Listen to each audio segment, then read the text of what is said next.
good morning. You're watching In the Office with Mike and Bray. Brother I'm Mike. Hey, I'm Bray. For the last 30 years. I'm counting that. Hey, that's okay. Experience is a wonderful thing. One of my favorite guys that I listened to and really kind of helped keep me motivated while I was, working certain jobs, listening to the radio, said, I embrace aging because every year I should be getting better at what God's gifted me to do. I agree. And so that's my most positive take on that. I'll tell you one thing for sure, he's correct. And now, you got the negatives are you begin to be some of us different times where you have to write things down. Oh yes. But definitely, I don't care if you're in the ministry or just believer or whatever, you gain influence. Yes. And you need to use it. Absolutely. And you need to use it in a scriptural, positive way. I mean, because it's like people are crying out to you, tell me something, show me something, right? Say something that's encouraging, that I can use in my life. Young people need it, and God's built us that way. There's one young man, I say young because he's my age, and he come to our church and went to work, him and his wife, and after several years he become a deacon. He's leading a Sunday school class. The class is growing, and honest to goodness, every time I see him, I have more respect for him. Yeah. Just the way he comports himself and his family, and it's just, again, that's somebody who's, and there's many others, but they're doing it right. They're letting God grow them up. They're using their influence. They're strong and steady, and I'm thankful to have a church that's got quite a few of those in it. Yeah, and I think probably looking back, churches go through these stages, of how we view things culturally, and it kind of comes into the church sometimes. Sure. And I think we can't look down on people that are young. I don't know why it's like, right. Like you said, this guy's still young in my eyes, but already so mature. Yes. And well, that's the hope for your church. If Jesus delays his coming, then that's right. Young folks like yourself, we better be investing in you and not not talking about you. You know what I mean? I don't understand. It's like we feel superior. At 60, we talk down about younger generations or something. It doesn't help. No. They talked about us when I was your age. So, but I'm thankful that some of us didn't listen. Right. And we got after it. Yes. And God blessed it. And that's what I'm depending on you to do, and these other guys and ladies around here. That's what many of them are doing, and I'm so thankful. Absolutely. Well, kind of to get us up to speed, you've been in the book of Revelation, and I believe Sunday will be week 4. Right. And you started working through the churches, and that's just simply because they're there, and there's a reason that they were placed where they were in that book to be worked through before we get to some of these other things that will certainly, cause us to really have to engage the mind. But these churches are just so practical. Yeah. To work through these churches is to really have to examine how you're doing life. And I believe too that the one coming up definitely by Tyra, however you pronounce it, definitely is not only practical in how we need to approach what Jesus is saying to them, but definitely is prophetical. Because Jesus actually says, he's watching the, if you will, the unspiritual birth that comes from following this doctrine that he's lamenting about. Right. And he's following it, and they're going to end up in the tribulation. He even it sounds like some millennial languages in there. Yeah. Nations and so this one is definitely fits into that where a lot of your teachers believe that they're dispensational as well as practical. Mm-hmm. It was a real church having a real problem, but Jesus took the opportunity, I believe, to even teach on the future. Yes. And because bad doctrine is passed down. Of course it is. Or it will be doctrine. And because there's only so many bad ideas out there, right. I mean, even if you thought you come up with it on your own, there's been umpteen numbers of, men, women who have already had that ideology, that doctrine. So you're not creating anything new. You're just putting a new label on it. And if it's not new, we can go all the way back to these churches and say, here's what it will become, and we can try to avoid it. Gnosticism. Yep. John, the more I preached through the Gospel of John, mm-hmm. I don't remember how long ago, and now in the book of Revelation, and I love him more than ever. Yes. And because he's got a pastor's heart, it doesn't seem to make sense to him why people want to stray into something that is fleshly and non-productive. Mm-hmm.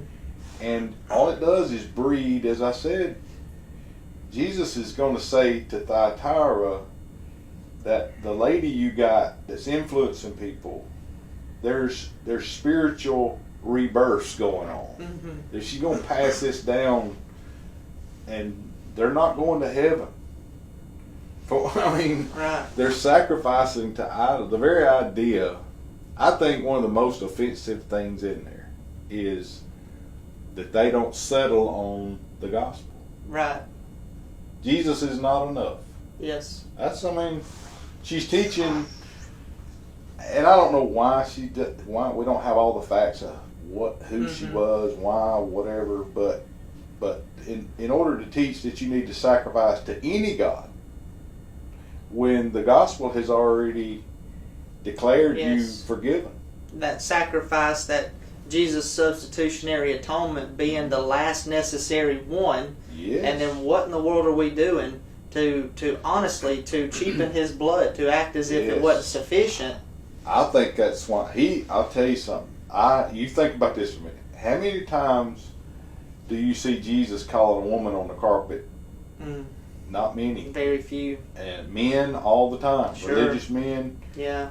Even his apostles sometimes. Right. Even the women he had encounters with that he really could have. Oh, sure. I mean, now, he corrected Martha. Sure. He corrected the woman at the well, but he didn't call them out like he does this woman. Right. There's clearly something different with this situation than the two you just mentioned. So, I'm just saying they're practical, but you see that he's seeing long term that this is becoming I hate to use this word, a system. He sees some type of religious, like you said, there's only so many variations of messing up. I mean, there's so many variations of being fleshly in religion. Yeah. That you might add something to it. Right. But in general, you can't add but so much. I mean, Satan created that thought a long time ago, and That's right. He got us, fallen humans to buy into some of it, and you can only add so many variations of lost. Lost is lost, and then false worship is false worship, and exactly, and it all ends up same funnel.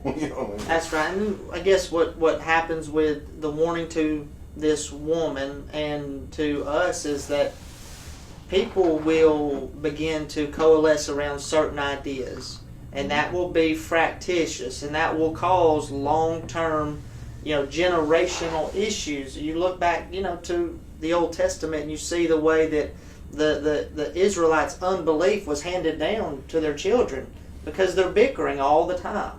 The parents are complaining, we'd rather have been slaves. We should have went back. Right. Well, what are the children sitting around hearing? They're hearing the coffee table talk, and then they are just birthed into unbelief. That's exactly right. And that's what happens with these bad systems. Yes. And we kind of talked about how some of these systems have birthed some of the modern religious movements that have convinced hundreds of millions, if not billions, of people over the course of their existence to be fallen away. If you don't, and so why is, I know I'm over practical, but so Jesus wants churches to do some fundamental thing. Of course. And the most fundamental thing would be to teach and preach and sing and pray that, He is the only way. Yes. And so our efforts, missions, outreach, preaching, teaching, we start with that.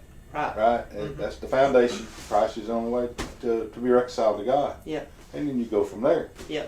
And when something begins to hinder it, or a different message is being taught within the confines of what that place. Correct, which is so easy to do. I mean, course. you really don't have to. It doesn't take somebody with the most evil and wicked heart to fall into this trap. I mean, you or I are one Sunday of being in the flesh away from, muddying up the message. Of course. I mean, just one Sunday. So the main thing is, you talk in that church, Thyatira, whatever. Sounds one good to woman. me. It's one woman. Right. And for some reason, they don't remove this one. Do you not think it speaks to the flesh, even evangelical circles, when a man or a woman is exalted to a place that we don't belong there? Right. I mean, Jesus is the only way to God, not mine. And very few people, even in our modern day, what has happened is people get elevated through whatever channel, but they just re-platform. I mean, they get them a new following. If they started off biblical and they go, off the path, they get them a new, group of followers. They never are, quote unquote, cut out or carved out or reprimanded or asked to, come back into, unity with the teachings of God's Word. They're just kind of, we just kind of quietly going. Yeah. Your real believers that just love the Lord and they study the Word, they're going to hang in there with you. Yeah. And I mean, that's my goal. Yeah. I want to finish well. Well, finishing well for me on a personal level means I leave this world still loving Jesus and believing that He is the one that the church is built upon. Correct. Not me, not any pastor, not any Bible teacher. Right. It's Jesus Christ is the only way, and it keeps you humble and it keeps you worshipful. That yes, if you'll do it that way, that's how I was raised here. But I see the dangers everywhere. Sure. And a system can be built, or just not really a system, but like you said, it's a group. Yep. It's almost groupies, that follow somebody because they're a good orator. It reminds me of what's the Antichrist? I mean, he's a good orator too. He will be. Yeah. I mean, politicians, a lot of them are good orators, and people are good orators. God put that in them, but He put it in them for them to glorify His Son. That's right. And then we go off on our little selfish tangents, and people are gullible because they're looking for they want somebody with skin on that makes them feel better. Yep. And they follow it. Yep. I mean, it's like you said, all you got to do is read the Bible, see how many times children of Israel were fooled by their flesh. They wanted something they could touch, something they could. And the holiness of God said, hands off. Right. Don't put your hands on the cart. Don't put your hands on the ark. Jesus told Peter, back away. He did. I mean, well, we want somebody we can, because of the cross and the empty grave, now you can approach the throne of grace. That's right. But don't come in there, popping your chewing gum like Brother John Burford used to say. Oh, that's good. You know what I mean? At least throw your chewing gum in the trash can before you come to the throne of grace, and show a little respect. I like it. Oh my goodness! Having some fundamentals is absolutely essential to a church, and that's not fundamental is not a cuss word in the church. Though you can obviously take anything to an extreme. Because you add legalism. Correct. I understand that. But there's some basics. And you better stick with them, or you're going to get called out one day. I mean, may not be here on earth by someone who's supposed to, but the Lord Himself may have to do that. All right, looking forward to Sunday. 2 baptisms. 2 young people prayed to receive Christ this last week, and that's super encouraging. They fit right in that statistic of what we talked about, how the majority of people get saved before age 18, and these parents having their children in the positions and in the places they need to be for this to happen. I mean, that's that parental responsibility that God blesses, and these parents are receiving the fruit of that right now. I mean, it's simple math. You know, I raise I call them green fields for the deer and turkeys at my place. If I don't plow them and fertilize them and plant them and let the rain fall on them, guess what? Nothing's gonna come up with weeds. And the deer's got plenty of weeds. Sure. I mean, they actually, that's part of their diet is they eat. You'd be shocked what all they eat, but they like to. They want to get to that place also that's got, you know, ryegrass or clover or whatever you plant. Yeah. And parents bringing their kids and then sharing at home. You know, you're wise. You could talk your child into making a profession of faith, and the faith may not be there. Yeah. So, right. But the thing is, they see you reading your Bible. They you know, they hear you talking about how good God has been. Yes. And they see you as you engage yourself at church. It's, you know, that one young man is, you know, his family's fairly new here, but just watching them, how sharp that has been, and the way you handled it, by the way, was that's the way we got to do it. You know, they were new. You reached out to them. Right.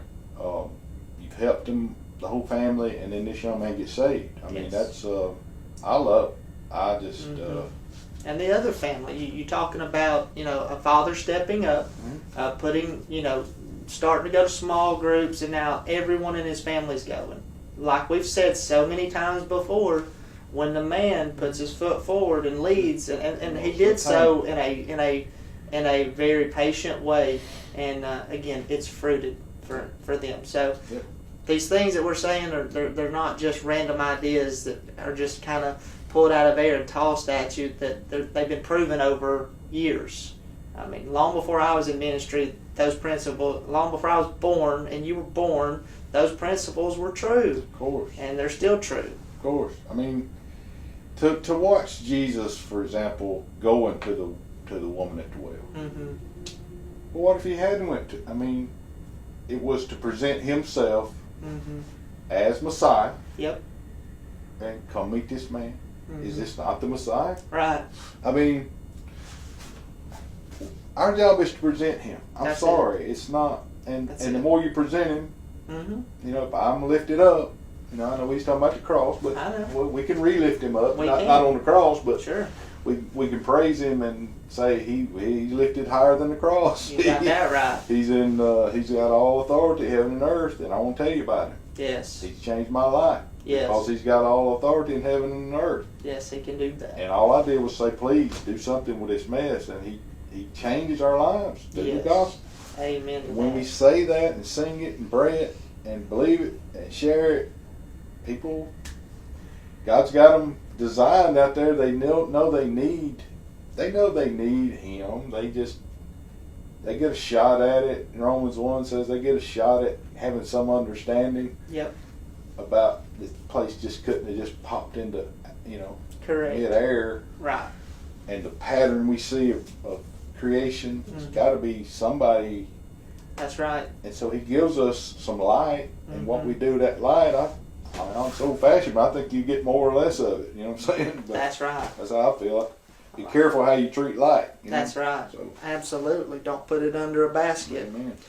Well, we also have 2 meetings Sunday. I'm meeting with a lady, and you're meeting with a couple, and that's going to be fun. And one of those are there's just a lot of potential that comes out of any time you get to have these type meetings. And through the last year, we have thrived in this area. Yeah. We have really just been blessed in this area, and so we want to do this Sunday and have more of that. I think during this past year when everything was so, you know, different, it's just different. Just different. It's just it's a virus, but it caused us to do things different, you know.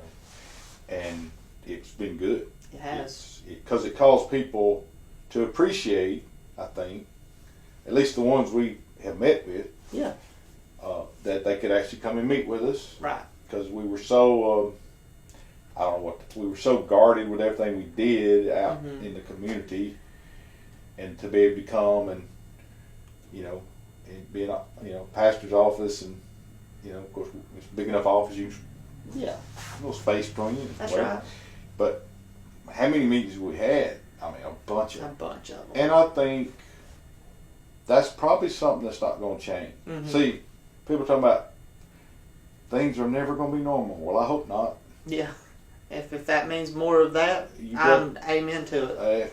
I hope things aren't back to normal. I hope people will always appreciate having a place to worship, and I hope they'll always appreciate the intimacy of, how it worked. When this couple I meet with, they've asked. Right. Because they're going to get married. Yes. Now, that's so wise. I'm not saying I'm the best one that they can meet with for that, but I am fired up about it. Because I know what they're saying. They want the Lord to be involved in their coming marriage. Correct. And I'll do everything I can to help them. I'm not an expert. I've done it a bunch, but that doesn't make you expert. But you were willing, and that makes all the difference. And we'll talk about spiritual things, because that's, like I said Sunday, if you get right with God, you'll be driven to have a better marriage. Correct. I can't talk you into having a better marriage if you're not willing to be right with God. Right. I could tell you all kind of stuff. It'd just be fleshly. Yeah. But if you really fall in love with Jesus because He loved you first, then, because you learn how to submit. Yes. You learn how to love and submit. Because you're operating with Him, and it's not so hard for you when I say, wives, the Bible says submit to your husband. Submit. Right. Well, how do you treat Jesus? Exactly. And husbands, love your wives like Christ loved the church. Are you kidding? Like Christ loved the church? Yeah, He gave Himself for it. Yes. That means you're going to die every day for your wife. She's going to be the number one human in your life. Yes. Above your mom. Right. Above your kids. Above your job. Yes. Above your pastor. She's number one person with skin on in your life.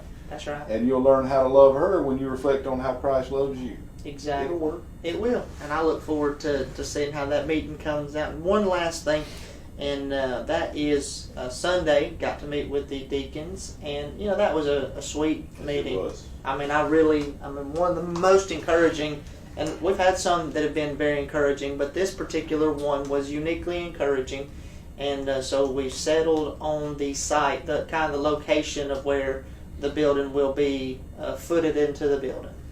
Yeah, and that's not perfectly set, but in general, compared to where we started, because way back when we started, it was But again, getting into these projects, you start to find things out, and you just have to be flexible. Yeah, you throw in the throw in flood zones, health department standards, and septic stuff, and on and so on, just little stuff. And honestly, this is, once it's all said and done, this is the best place because it'll be so convenient for parents. Right, to the parking lot. It'll be just buttressed right up into it, and it'll be a blessing to be able to stand about where we park on Sunday mornings one day and just watch the people come in and see all the kids trample across the parking lot. It's I cannot even wait. But that change of location, that's going to cause us to make some of the parking spaces be in what used to be that barn area. Right. It's already, you can see it's already gravel. It was already done that way with the anticipation of something like this happening. So we got some things working in our favor already. It's got to be a God thing. Yes. And the other thing, the expenses have gone up during this time. Yeah. But our people have responded so greatly. it's been amazing, the giving toward the building. Right. So I just feel like that's gonna, increase, and we're fine. We're gonna be great. Yes. And we're just waiting. Now we're in that area where soon, a few weeks, we'll have the estimate. Yep. On the building. So one more good point to make is that this has always been a project that was going to help the whole church. That it's not solely a children's project. It is as much, if not more so. I don't know. As much, maybe more so. I'm not 100% sure. I'll let you correct me on that. But a adult benefit as well with the renovations of the other building. Well, just I've studied, a good bit, reading old-fashioned Sunday school, how to grow one. Right. And, you're only given certain things. And thankfully, when I started pastoring here, I was given an education building. Mm-hmm. Has, all education buildings have X amount of classrooms in them. Yeah. And you go to work trying to fill them up. Mm-hmm. And how you do that, what we've done since I've been here is just continually birthing new classes. Right. We don't divide classes here. We let them be birthed. Mm-hmm. And going in a class, say, I need y'all to divide. That's not how it works. Sure. I do go in a class and say, hey, could you train me a teacher? And a year from now, could you give me one? Yes. And could I borrow some people? And some classes have done so. Oh, how many times? Oh my goodness. When I first started here, there was 0 couples classes. Mm. Now we've got, there's 4 that call themselves married classes. Plus there's other classes. Co-ed classes. Yeah, co-eds. There's several co-ed classes. I'm just saying, we birthed classes. That's right. And so, but in doing that, you run out of space. Yes. Because you run out of classroom. Mm-hmm. Arthur Flake is who I, loved the most and studied the most.